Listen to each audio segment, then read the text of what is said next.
श्रीमन्महागणाधिपतये नमः। लक्ष्मीनारायणाभ्यां नमः। उमामहेश्वराभ्यां नमः। वाणीहिरण्यगर्भाभ्यां नमः। शचीपुरन्दराभ्यां नमः। माता पितृचरणकमलेभ्यो नमः। इष्टदेवताभ्यो नमः। कुलदेवताभ्यो नमः।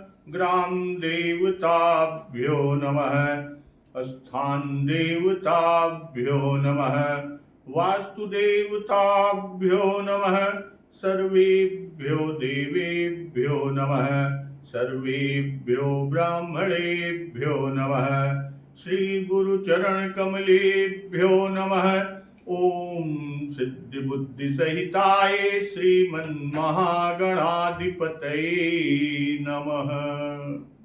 भक्तजन, भक्तवत्सल प्रभु श्री राम जी को समुद्रदेव रत्नाकर जी ने समुद्र पर सेतु बांधने का उपाय बताया। तो सिंधु के वचन सुनकर भक्तवत्सल कृपालु प्रभु श्री रामचंद्र जी ने मंत्रियों को बुलाकर कुछ इस प्रकार कहा कि अब विलंब के ही काम करहु सेतु उतरई कटकु। अब विलंब किस लिए हो रहा है? सेतु यानी पुल तैयार करो जिससे सेना लंका की तरफ कूच करे, यानी समुद्र के उस पार उतरे। तब जामवंत जी ने हाथ जोड़कर भक्तवत्सल प्रभु श्री राम जी से कहा कि सुनहु भानुकुल के जामवंत कर जोरी कह, नाथ नाम तव से तु नर चढ़ी भव सागर तरही। जामवान जी ने हाथ जोड़कर कहा, हे सूर्य कुल के ध्वजा स्वरूप कीर्ति को बढ़ाने वाले भक्तवत्सल कृपालु प्रभु श्री राम जी, सुनिए। और क्या कहा? हे नाथ, सबसे बड़ा सेतु तो आपका नाम ही है। नाथ नाम तव सेतु। और क्या करता है? नर चढ़ी भव सागर तरही, जिस पर चढ़कर या जिसका आश्रय आलंबन लेकर मनुष्य संसार रूपी समुद्र से पार हो जाते हैं। फिर यह छोटा सा समुद्र पार करने में कितनी देर लगेगी? ऐसा सुनकर फिर पवन कुमार श्री हनुमान जी महाराज ने कहा, क्या कहा? कि प्रभु प्रताप बड़वानल भारी, सो क्यों प्रथम पयो निधि भारी। हनुमान जी महाराज ने कहा कि प्रभु का प्रताप भारी बड़वानल यानी भारी समुद्र की आग के समान है, और इसने पहले समुद्र के जल को सोख लिया था। और फिर यह समुद्र भरा कैसे? तो वह हनुमान जी महाराज कहते हैं कि तव रिपुनारी रुदन जल धारा, भरऊ बहोरी भयऊ ते ही खारा।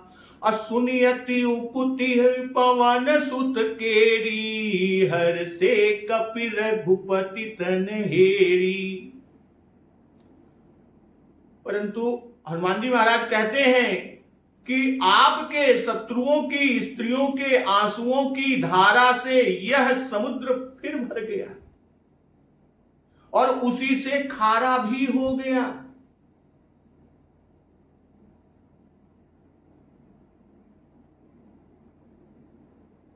हनुमान जी की यह अत्युक्ति यानी अलंकार पूर्ण युक्ति सुनकर वानर श्री रघुनाथ जी को देखकर या रघुनाथ जी की ओर देखकर हर्षित हो गए। और उधर जामवंत जी कि जामवंत बोले दो भाई, नल नील ही सब कथा सुनाई। जामवंत जी ने नल नील दोनों भाइयों को बुलाया। दोनों भाइयों यानी नल और नील को बुलाकर उन्हें सारी कथा कह सुनाई और उनसे कहा, क्या कहा? कि राम प्रताप सुमिरि मन माही, करहु सेतु प्रयास कछु नाही। मन में प्रभु श्री राम जी के प्रताप को स्मरण करके सेतु को तैयार करो। राम प्रताप से कुछ भी परिश्रम नहीं होगा, जामवंत जी ये भी बता रहे हैं। और उन दोनों भाइयों को कहने के बाद फिर वानरों के समूहों को बुला लिया कि बोल लिए कपि निकर बहोरी। और फिर कहते क्या है बुलाकर कि सकल सुनहु बिनती कछु मोरी। सबको बुलाया और कहा आप सब लोग मेरी कुछ विनती सुनिए। और कहते क्या है कि रामचरण पंकज उर धरहु कौतुक एक भालु कपि करहु। एक कौतुक करना है, एक खेल खेलना है। अपने हृदय में प्रभु श्री राम जी के चरण कमलों को धारण कर लीजिए और सब भालू और वानर एक खेल कीजिए। और खेल क्या है वो कहते हैं कि धावहु मर कट बिकट बरूथा आनहु बिटप गिरिन के जूथा।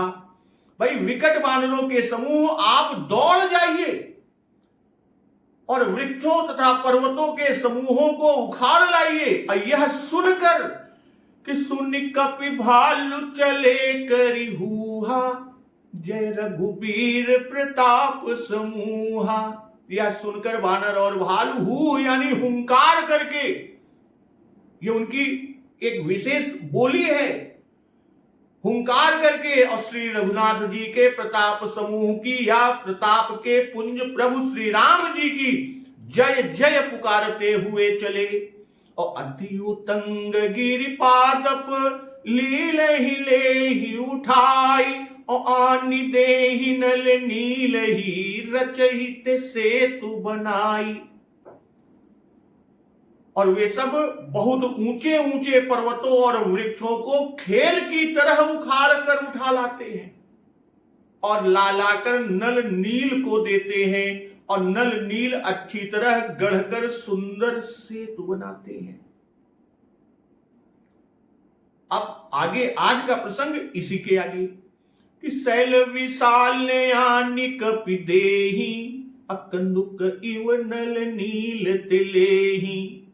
वानर बड़े बड़े पहाड़ ला लाकर नल नील को देते हैं और नल नील उन्हें यानी उन बड़े बड़े पहाड़ों को गेंद की तरह ले लेते हैं।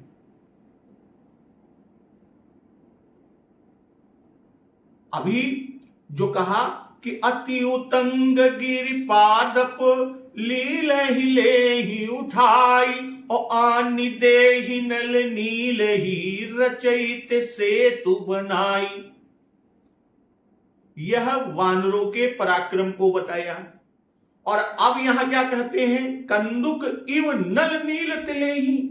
अब इसमें नल और नील के पराक्रम को बता रहे हैं कि जैसे उनको उखाड़कर उठा लाने में वानर और भालुओं को परिश्रम नहीं होता, ठीक वैसे ही इनको ऊपर से आते हुए हाथ से रोक लेने में नल नील को किंचित श्रम नहीं होता, जैसे गेंद के रोकने में श्रम नहीं होता। अब जो बात दोहे में कही कि अति उतंग गिरिपादप लीलहि लेहि उठाई और आनि देहि नल नीलहि रचहित सेतु बनाई, जो दोहे में कही वही अर्थ इस चौपाई में। तब फिर इसको कहने का क्या प्रयोजन? जो चौपाई कही कि शैल विशाल आन कपि देहि अकंदुक इव नल नील तिलेहि,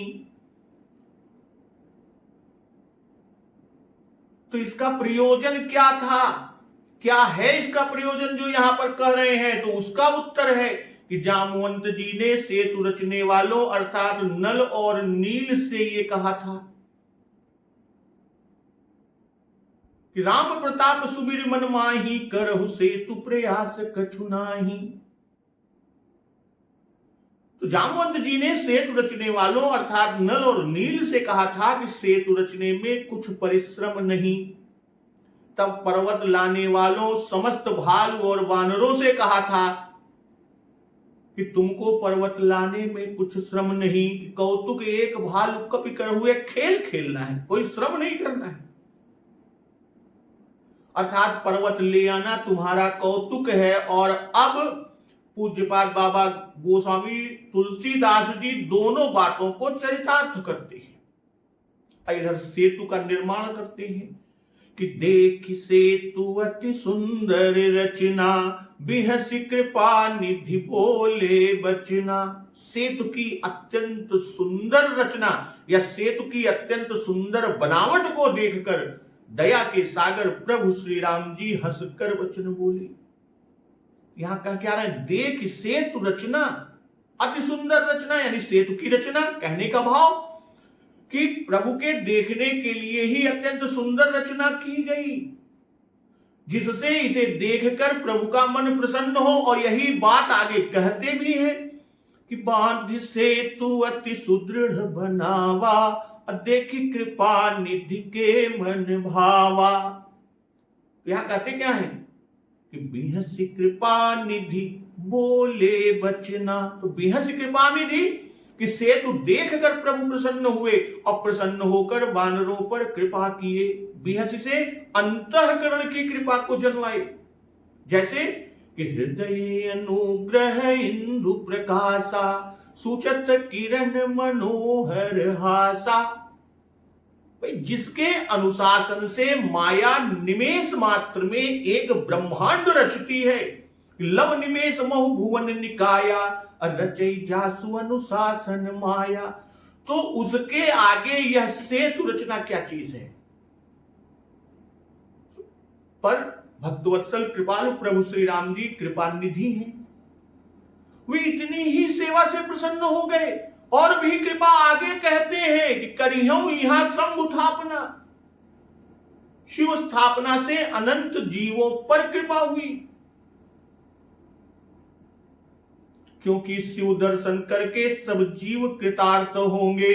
जैसा आगे मिलेगा कि जे रामेश्वर दर्शन करी हैं, ते तनु तज मम लोक सिधरी हैं।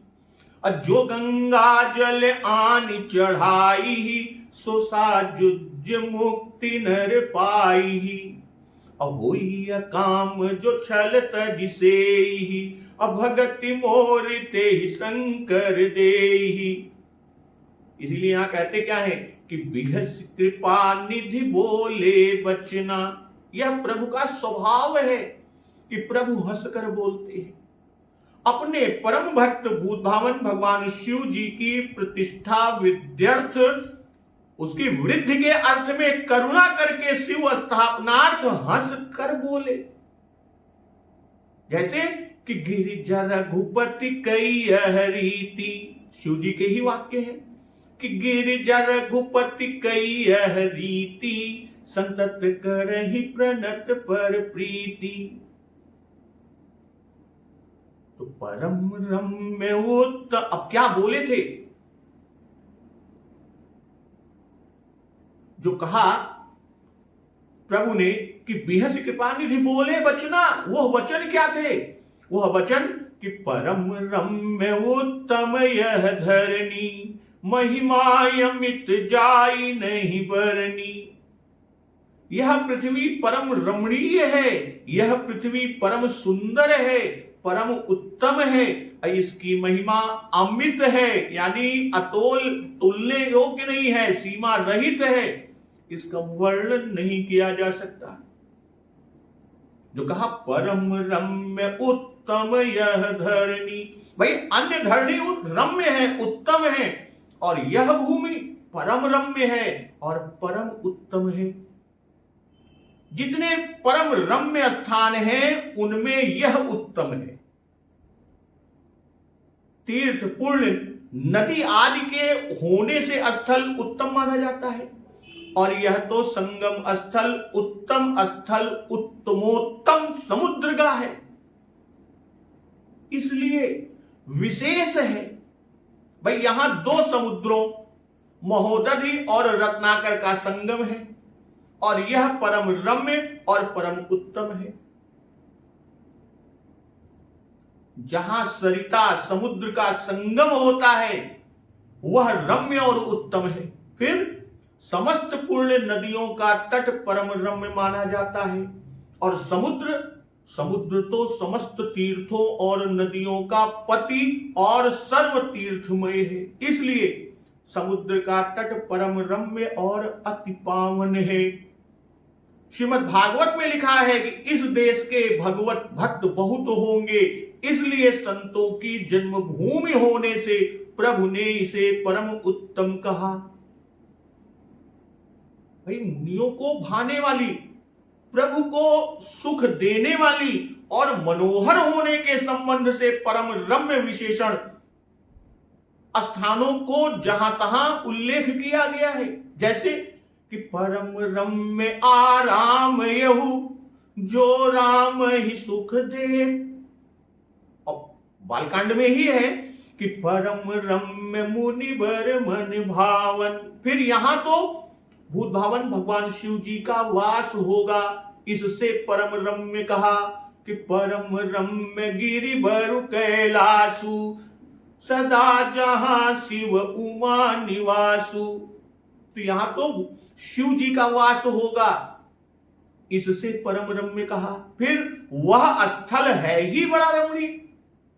यहां पर प्रभु स्वयं इस स्थल को परम रम्य उत्तम कहकर ये बता रहे हैं, यह जनवा रहे हैं कि उनको सेतु तीर्थ स्थल देखकर बड़ा ही सुख प्राप्त हो रहा है। भाई, इस स्थान पर शिव जी की स्थापना भक्तवत्सल प्रभु श्री राम जी करना चाहते हैं।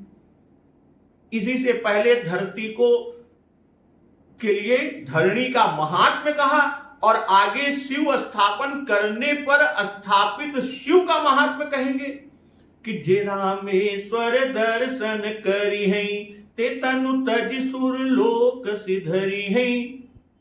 इसी तरह सेतु बांधकर सेतु का महात्म्य कहा कि मम कृत सेतु जो दर्शन करी सो बिनु श्रम भव सागर तरी।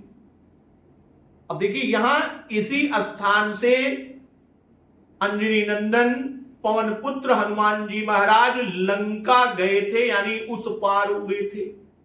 इसलिए शंभु स्थापन के मिख यहां रुद्र श्री हनुमान जी ही को मानो स्थापन करेंगे। ऐसी से स्थल परम रम्य और उत्तम लग रहा है। तो यह लोक प्रसिद्ध बात है। प्रसिद्ध बात है कि सब नदियां और उनका तट परम रम्य माना जाता है। इस विचार से भारतवर्ष में भौगोलिक दृष्टि से अगर देखते हैं तो जितने पवित्र और बड़े बड़े तीर्थ स्थान हैं वह सब नदियों के तट यानी नदियों के किनारे पर हैं। जैसे मथुरा, प्रयाग, काशी आदि। और उस पर भी समुद्र सब नदियों का पति है। समुद्र कौन है? समुद्र सभी नदियों का पति है, क्योंकि सभी नदियां उसके अंतर्गत हैं। इसलिए समुद्र अति पावन तीर्थ है और उसका तट परम रम्य है। जल तट और पवित्र स्थल में देव स्थान होना अत्युत्तम है।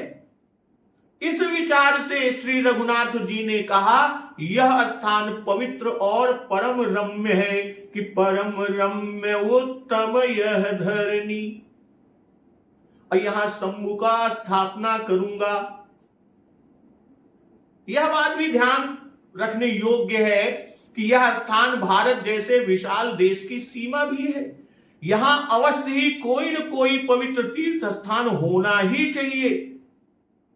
इसके दो लाभ कौन कौन से?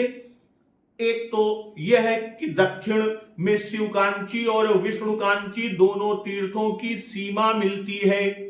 शैवों और वैष्णवों में परस्पर विरोध रहता है और यदि यहां दोनों तीर्थों के अलग अलग होते वैष्णव द्वारा शिव की स्थापना की जाए तो भी परस्पर का विरोध कम होगा। और दूसरे जो यहां तक तीर्थ यात्रा करेंगे वे देशाटन के लाभ को उठाएंगे और परस्पर का मेल मिलाप बढ़ेगा। अब बड़े लोग इसी दृष्टि से तीर्थ स्थापित करते हैं। अब प्रभु कहते क्या है कि करी हूं इहा शंभु थापना मोरे हृदय परम कल्पना। यहां शिव जी की स्थापना करूंगा, यह मेरे हृदय में परम कल्पना है। जो प्रभु ने कहा मोरे हृदय परम कल्पना, तो परम कल्पना अर्थात बड़ी इच्छा है। और इस कथन से यह जन्माए कि जो हमको परम प्रिय है, बारंबार विचार हृदय में उठ रहे हैं, भाई रावण अगर दूसरी तरफ से देखें तो रावण शंकर जी का परमदास है, इसलिए शंकर जी की इस पार स्थापना करके शिव जी को प्रसन्न करने हैं। भक्तवत्सल प्रभु श्री राम जी शिव जी को प्रसन्न करते हैं, जिससे रावण का विनाश देख शिव जी का चित्त उदास न हो। फिर दूसरा कारण यह है कि शैव वैष्णव विरोध मिटाने, दोनों का अधर्म और अज्ञान निवारण करने के लिए यह परम संकल्प है।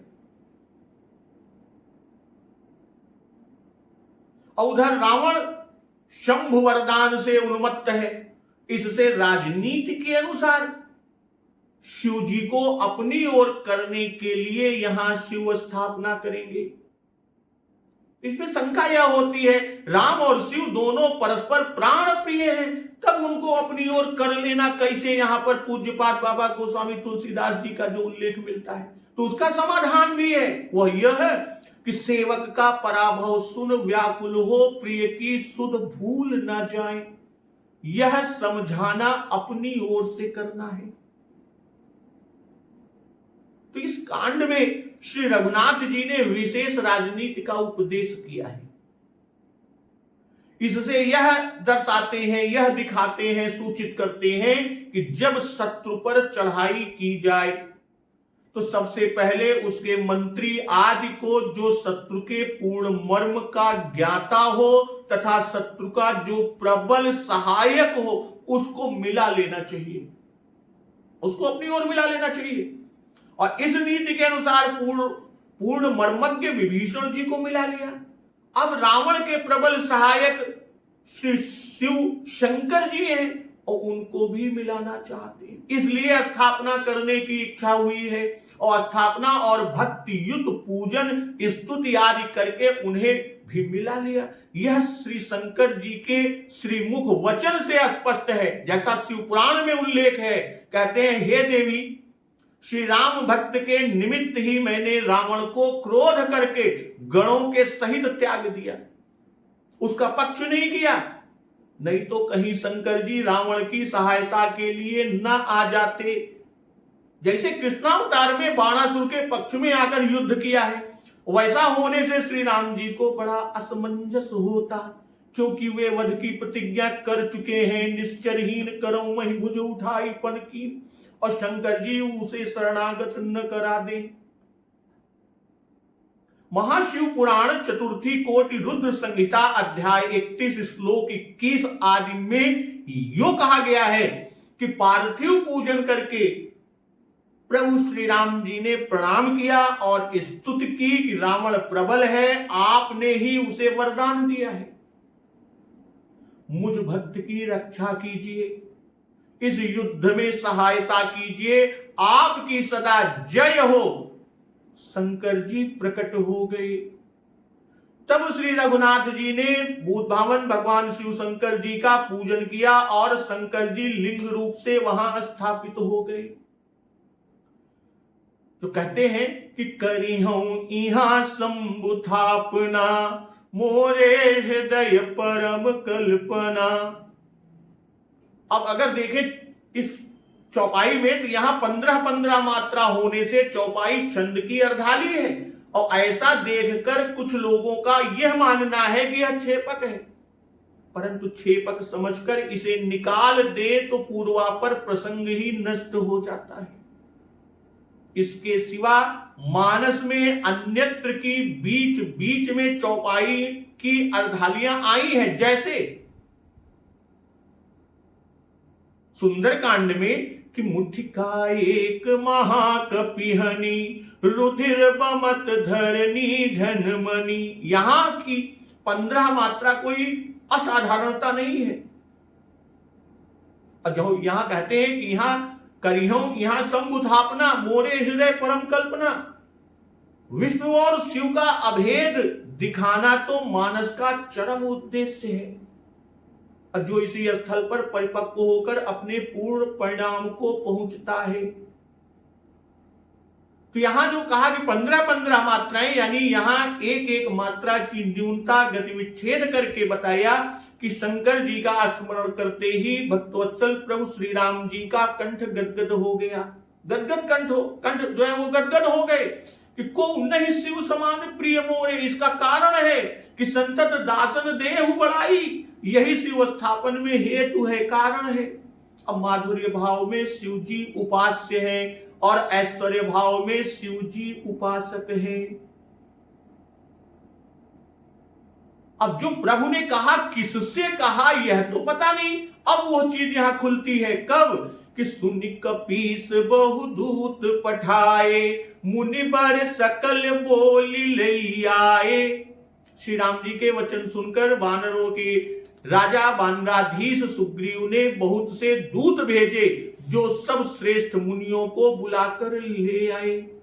पहले तो ये कहा था बिहसी कृपानिधि बोले वचना, पर यह न कहा था कि किससे बोले। वह बात अब यहां पर खोल रहे हैं कि सुग्रीव जी से यह बात कही थी। ऐसी से यहां सुग्रीव का सुनना कहे कि सुनि कपीस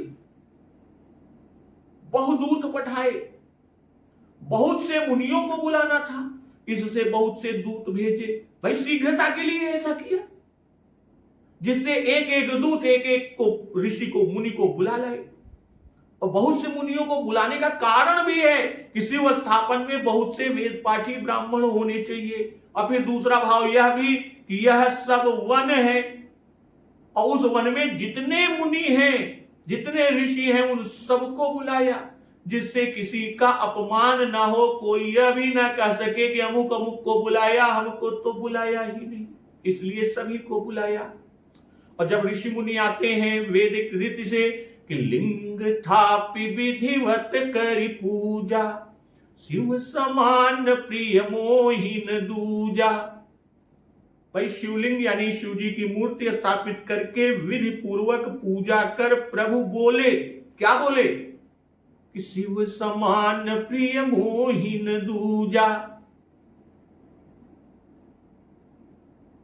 शिव जी के समान दूसरा कोई मुझे प्रिय नहीं है। और कहते क्या है कि शिव द्रोही मम भगत कहावा, सोनर सपने हूं मोहिन भा पावा।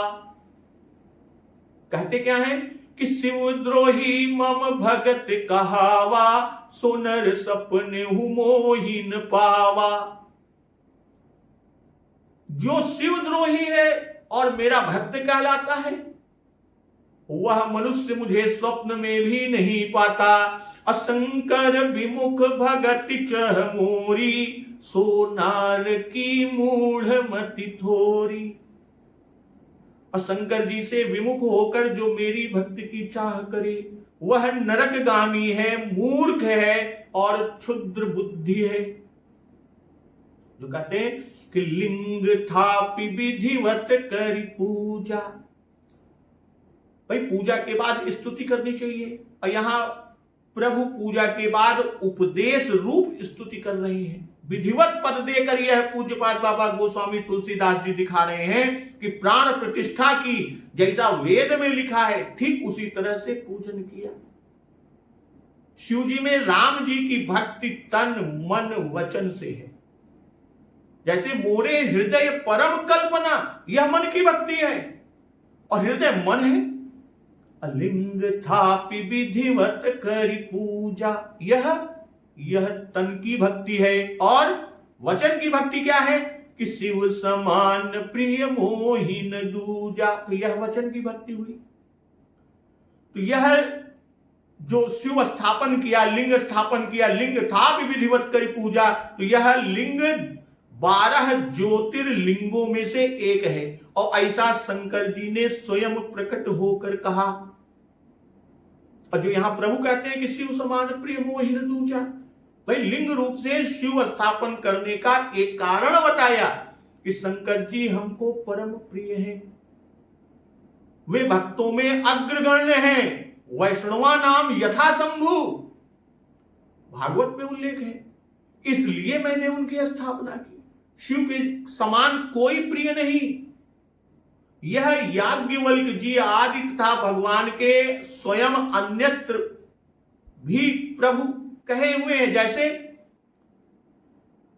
कि पनु करि रघुपति भगति दिखाई, अको शिव सम राम ही प्रिय भाई।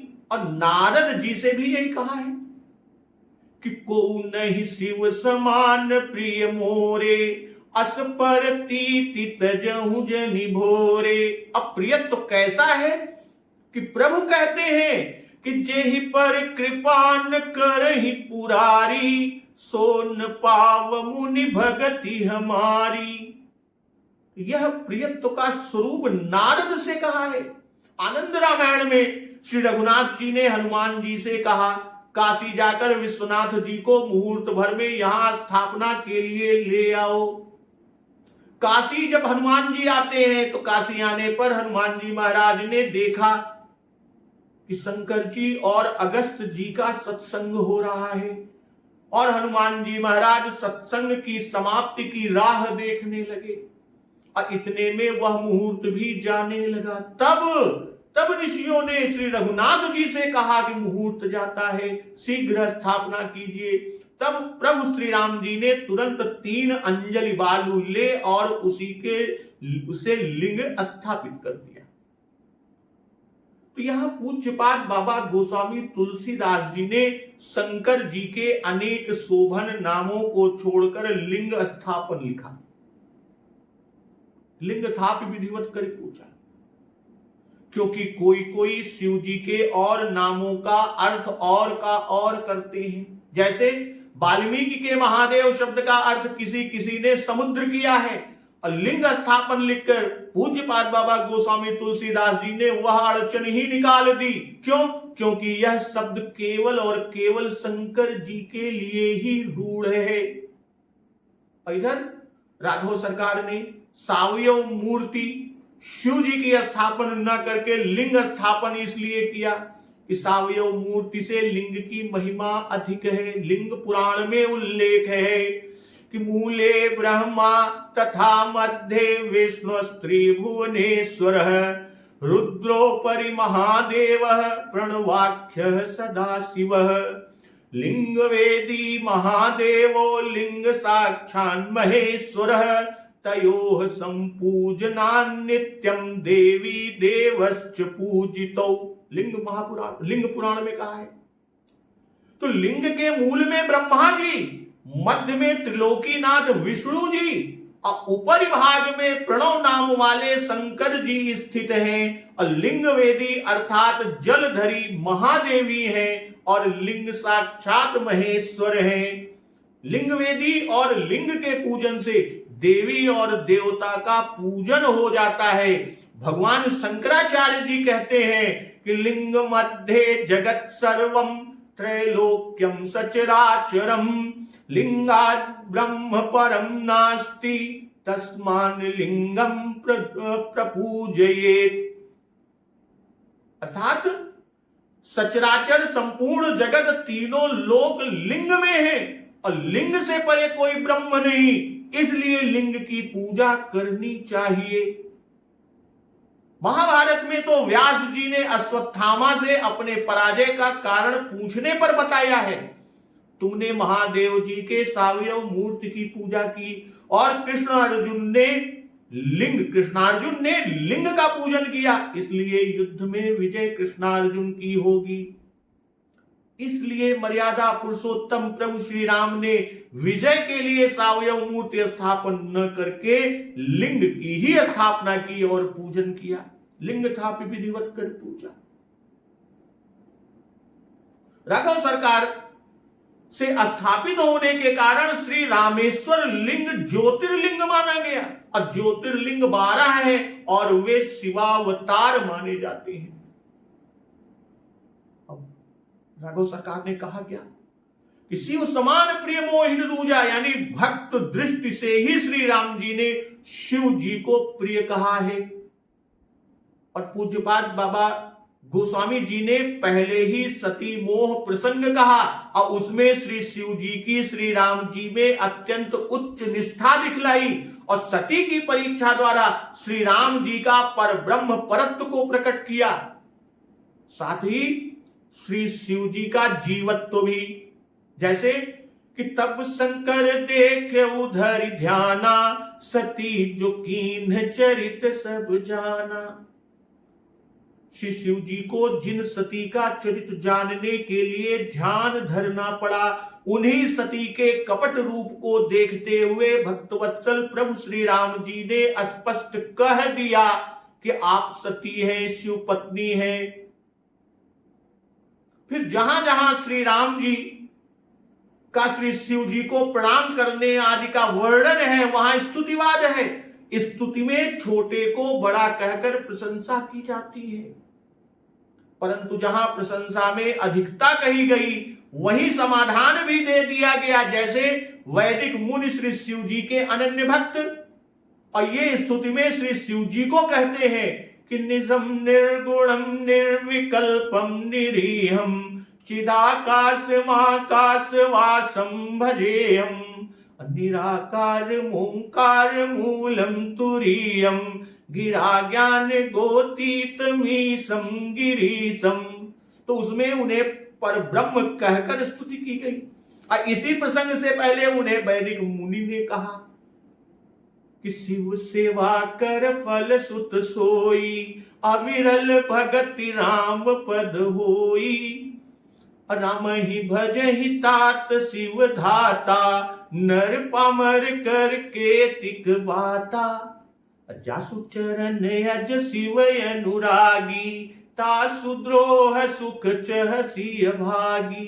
तो इन वचनों में श्री शिव जी जीव है और प्रभु श्री राम जी के भक्त हैं, इसमें स्तुतिवाद नहीं है। क्यों? क्योंकि मुनि अपने शिष्य को तत्वोपदेश, तत्व का उपदेश दे रहे हैं। तो वैसे ही यहां श्री राम जी ने अपने परम भक्त श्री शिव जी को प्रतिष्ठा देने के लिए माधुर्य रूप से लिंग स्थापन विधि से उनकी पूजा की है। पूजावाद भी स्तुतिवाद का सा आदर के लिए होता है। इस युक्ति से लिंग पुराण आदि का मत भी लेकर श्री शिव जी को ब्रह्म तत्व ही दिखलाया गया है। श्री गोस्वामी तुलसीदास जी ने नाना पुराण निगमागम सम्मत यह लेकर चले हुए हैं। और यदि यह कहा जाए लिंग स्थापन विधि में सच्चिदानंद ब्रह्म की ही प्रतिष्ठा लिंग स्वरूप में है, जब श्री राम जी भी ब्रह्म है तब उन्होंने शिव जी को ब्रह्म मानकर कैसे उनकी प्रतिष्ठा की? तो इसका समाधान कुछ इस तरह है कि प्रतिष्ठा विधान तो प्रभु श्री राम जी राजकुमार के रूप में ही कर रहे हैं। जैसे राजा और राजपुत्र सभी देवताओं को समय समय पर पूजते हैं, ठीक उसी तरह प्रभु श्री राम जी ने भी पूजा की। जैसे श्री राम जी माता पिता वशिष्ठ मुनि आदि को पूजते, उन्होंने गंगा त्रिवेणी आदि की पूजा की, वैसे ही श्री शिव जी की भी पूजा की। श्री शिव जी आपकी एक विशिष्ट विभूति भी है।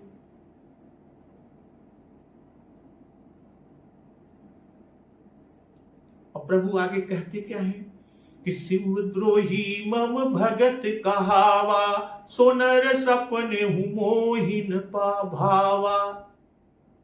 सोनर सपने मोहिन पावा,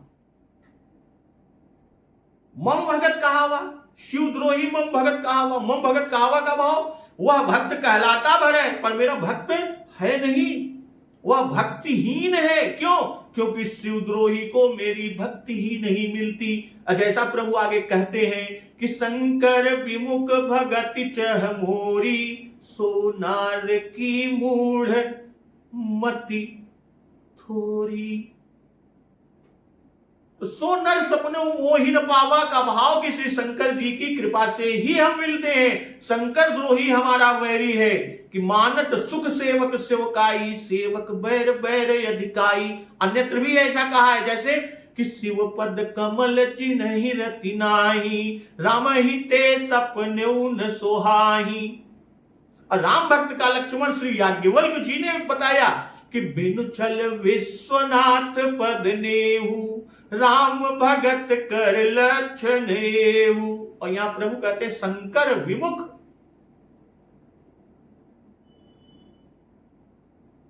भगत चह मोरी। तो शंकर विमुख यानी पहले शिवद्रोही मोहिन पावा कहा, अब शंकर विमुख होकर अपनी भक्ति अर्थात श्री राम भक्ति की इच्छा करने वाले को मूढ़ मत थोड़ी कहते हैं। इसको कहने का भाव, शंकर द्रोह से न हम मिलते हैं और न हमारी भक्ति मिलती है।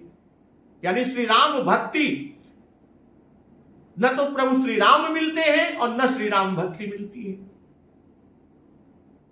और नारकी मूढ़ मति थोड़ी में तीन बातें तीन संबंध से कही हैं। शंकर विमुख होने से नरकगामी हुआ, शंकर विमुख होकर मेरी भक्ति चाहता है क्योंकि मूढ़ है, और शिवद्रोही तो भगवान की भक्ति, शिवद्रोही को भगवान की भक्ति नहीं मिलती और वेद पुराण पढ़ा है पर मंद बुद्धि है, इसी से वह रहस्य नहीं समझ सकता।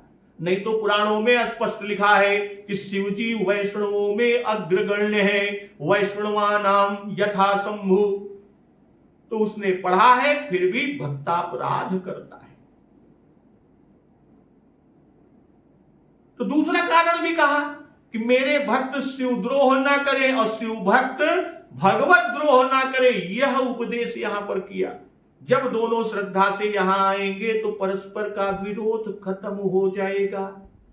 और आगे कहते हैं कि शंकर प्रिय मम द्रोही और शिव द्रोही मम दास, ते नर करहि कलप भरी घोर नरक महुबास।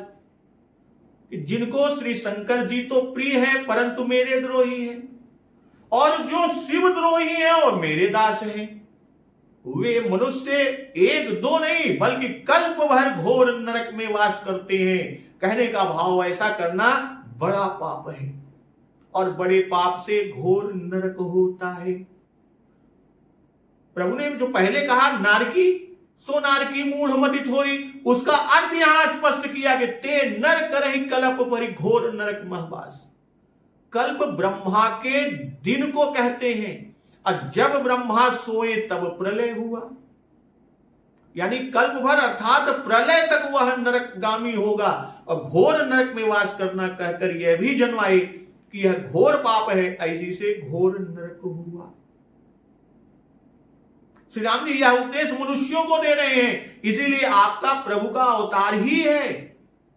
अब यहां शंका एक लोग करते हैं, लोगों को शंका होती है कि राक्षसों ने तो श्री राम से वैर किया और शिव जी की उपासना की, तब वे नरक में क्यों न पड़े। तो उसका समाधान यह है कि वे राक्षस श्री राम जी के बाण से मरे और उन्होंने मरते समय राम नाम का उच्चारण किया, इसलिए वे मुक्त हो गए। अब आगे भक्तवत्सल प्रभु श्री राम जी क्या कहते हैं कि जे रामेश्वर दर्शन करी है, ते तनु तजि मम लोक सिधरी है, अजो गंगा जलुआनी चढ़ाई, सो साजुज मुक्ति नर पाई। अहोई काम जुछल तज से, अभगति मोरिते ही शंकर देई। मम कृत से तुझो दर्शन करी, सो बिनु श्रम भव सागर तरी। राम बचन सबके जिय भाए, मुनि बर निज निज आश्रम आए। तो अब प्रभु के द्वारा स्थापित किए हुए रामेश्वर जी के बारे में, उनके दर्शन के बारे में, गंगा जल चढ़ाने के बारे में प्रभु जो जो कहते हैं, उस प्रसंग का श्रवण अमृत रसपान हम लोग अगले दिवस की कथा में करेंगे। तो एक बार जोर से बोलिए, सियावर रामचंद्र की जय, पवन सुत हनुमान की जय। जगत जननी मां जगदम्बा की जय, गुरुदेव भगवान की जय, उमापति महादेव की